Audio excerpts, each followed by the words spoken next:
But the Colombian Senate rejected the deal and then demanded double the price. Roosevelt was enraged. I do not think that the Bogota lot of jackrabbits should be allowed permanently to bar one of the future highways of civilization, he said. The refusal of the Colombian Senate to honor its government's commitment was just the latest embodiment of the kind of chaos he deplored. Roosevelt believed that a canal across the Central American Isthmus would be good for the United States and good for civilization. It would also be good for Theodore Roosevelt. He often mingled those three. And he believed that anybody, any government, any person who stood in the way of that was obstructing civilization. And Roosevelt had very little patience for those people who didn't see the way history was going, the way history is supposed to go, in the same light that he did. And he simply wouldn't allow them to get in the way. He had resolved to get an American canal underway. He would not attack Colombia directly, but he would exploit the aspirations of the people of Panama Province, who had for 50 years asserted their wish to be independent of Bogota.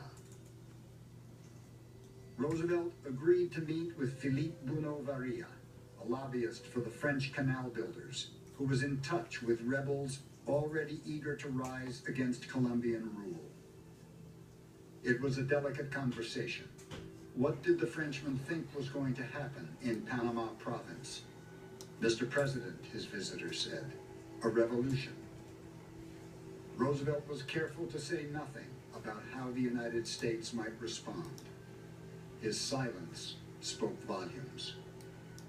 He had no assurances in any way.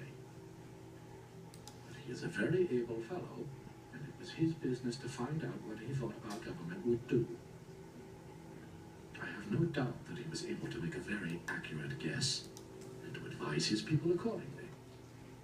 In fact, he would have been a very dull man had he been unable to make such a guess. 5 days later, the rebels proclaimed their independence. An American cruiser landed troops to overcome the handful of Colombian soldiers the revolutionaries hadn't already bought off.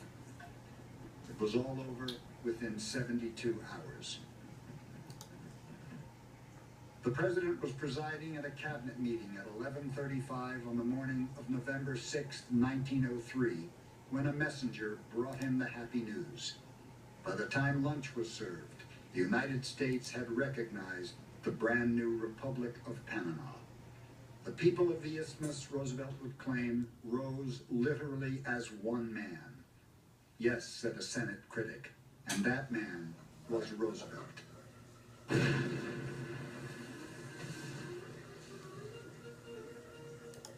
Work on the Great Canal began again, but now it was an American project. And Roosevelt himself would not be able to resist seeing it for himself. The first president ever to leave the country while in office.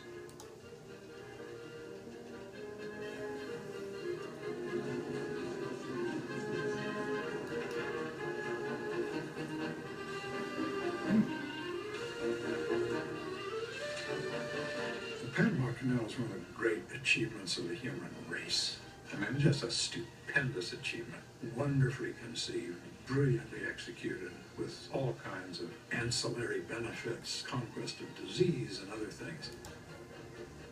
And it's the sort of thing that America did just to affirm its greatness.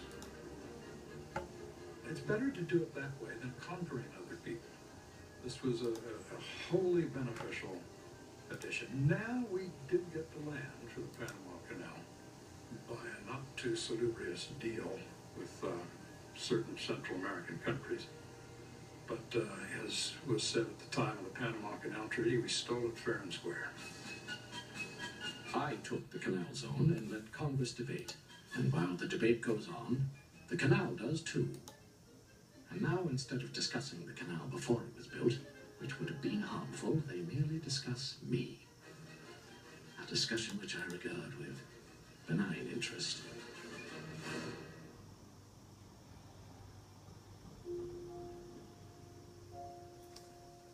For Thanksgiving that year, Franklin Roosevelt and his mother traveled to the Delano family homestead at Fairhaven, Massachusetts, rather than face the prospect of being at Springwood without his father, Mr. James. After dinner, Franklin took Sarah for a walk in the garden. He had something to tell her. He had fallen in love with his fifth cousin, Eleanor Roosevelt, the orphaned daughter of the president's late brother, Elliot. He had asked her to marry him. She had said yes. Sarah was stunned.